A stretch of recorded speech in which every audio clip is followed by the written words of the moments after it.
नमस्ते विद्यार्थी मित्रांनो, प्रश्न पहा.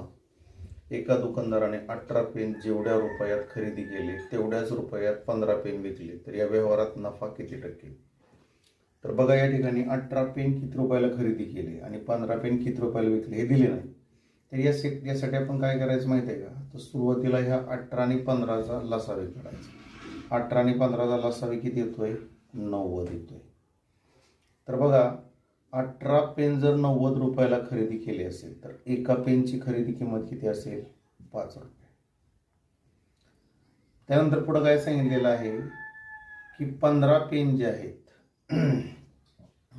ते वस्तूच्या खरेदी किमतीला विकले, म्हणजेच ते 90 रुपयाला विकलेले आहेत.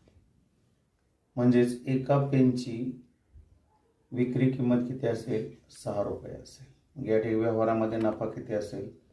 तर 6 विक्री खरेदी 5, म्हणजे नफा किती आला? 1. आता या ठिकाणी शेकडा नफा काढायचा आपल्याला.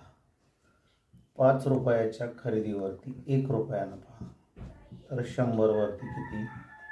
20%. आता हे उत्तर बघा आपण काही सेकंदामध्ये काढू शकतो. लक्षात ठेवायचं. कसं काढायचं पहा. तर ही जी खरेदी किंमत आहे ह्याला विक्री किंमत मानायचं, खरेदी ह्याला विक्री किंमत मानायचं, आणि जी खरेदी आहे, विक्री आहे, त्याला खरेदी किंमत मानायचं. काय बोलतो लक्षात द्या.